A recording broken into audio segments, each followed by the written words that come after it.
পেশাগত দায়িত্ব পালন করতে গিয়ে বহুবার বহু স্থানে বহুভাবে সমাজের কিছু শৃগাল ও হায়নাদের দ্বারা হেনস্থার শিকার হতে হয় গণতন্ত্রের চতুর্থ স্তম্ভের সৈনিকদের। এমনকি মহিলাদেরকেও ছাড় দেওয়া হয় না। সুযোগ পেলেই এইসব দুষ্ট পৈশাচিক দৃষ্টিভঙ্গি সম্পন্ন চক্রেরা রাজ্যের মহিলা সাংবাদিকদেরকেও নানাভাবে হেনস্থার চেষ্টা করে থাকে। সেটা হোক তাদের ব্যবহারের মধ্য দিয়ে, সামাজিক মাধ্যমে নোংরা মেসেজের মধ্য দিয়ে, কিংবা মৌখিকভাবে অশালীন ভাষা প্রয়োগ করে। তবে তারা ভুলে যায় যে এর পরিণতিটাও ঠিক কতটা ভয়ানক হতে পারে। রাজ্যের সংবাদ জগতের উদীয়মান মহিলা সাংবাদিক শ্রেয়সী দেবনাথকে ফোন করে প্রাণনাশের হুমকি এবং তার সম্মানহানির মতো নানাবিধ অশালীন ভাষা প্রয়োগ করে এবার আইনি গ্যারাকলে ফাঁসতে চলেছে আগরতলা রানীর বাজার বাঁশবাজারের সঞ্জিত মজুমদারের সুপুত্র সৌরভ মজুমদার।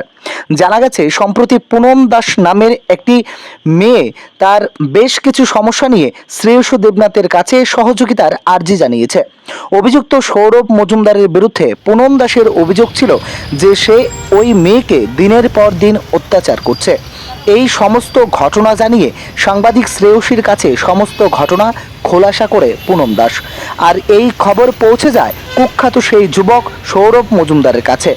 তারপর থেকেই এই বিষয়কে ঘিরে সাংবাদিক শ্রেয়সী দেবনাথকে ফোন করে নানাভাবে হুমকি ধমকি, এমনকি শ্লীলতাহানি ও প্রাণনাশের অবধি হুমকি দেয় অভিযুক্ত সৌরভ মজুমদার। অতঃপর এই ঘটনা জানিয়ে সৌরভ মজুমদারের বিরুদ্ধে বুধবার পশ্চিম আগরতলা মহিলা থানায় মামলা দায়ের করেছেন শ্রেয়সী দেবনাথ।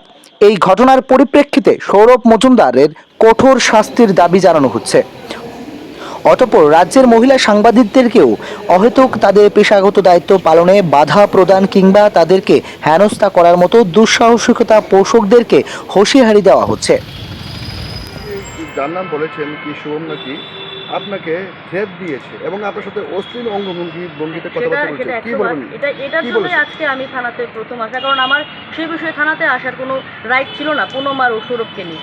এবার ঘটনা হচ্ছে, যখন দেখতে পাচ্ছে যে আমি পুনমকে হাতছাড়া করছি না, আমি পুনমকে শক্ত হাতে ধরেছি, তখন সৌরভের ভয় হচ্ছে যে আমি সৌরভকে ফাঁসাতে পারি।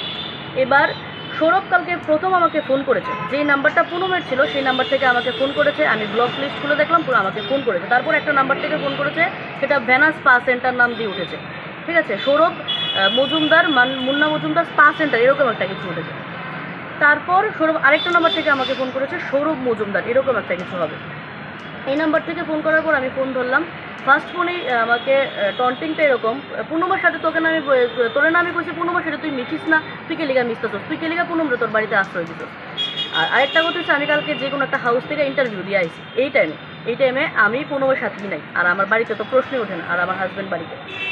তো পুনমের সাথে বটতলা দেখা কোনোভাবে কোনোরকম কোনো একজন স্পাই সেটা সৌরভ মজুমদারের কাছে খবর দিতে আমার কাছে বসে বটতলা বাজার করতেছি। আমি একদম অত্র এলাকার ফুটেজ কালেকশন করে দেখতে পারবো যে আমি বাজার করতেছি না, সে আমার কাছে আমি বাজার করতেছি, মানে কেউ এটা তার কাছে বক্তব্য এইভাবেই দিছে।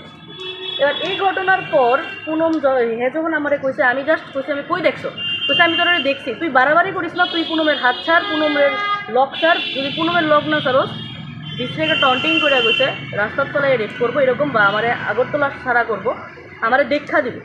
আর বিভিন্ন বাজে অকথ্য ভাষায় গালাগালি, যেটা আমি আপনার সামনে প্রকাশ করতে পারতেছি না, কারণ আমার মানে লজ্জা লাগে। এই যে একজন মহিলা বা সাংবাদিক এভাবে অশ্লীল অঙ্গভঙ্গি কথা বলেছে এবং সেই ব্যক্তি আপনার সাথে যদি এই কাজ করতে পারে, নিশ্চয়ই অন্য অবশ্যই সেই বিষয়টা নিয়ে অ্যাকচুয়ালি আমি ওই দিকের যারা আছে গার্জিয়ান, আমি গার্জিয়ান লেভেলেও কথা কইছি।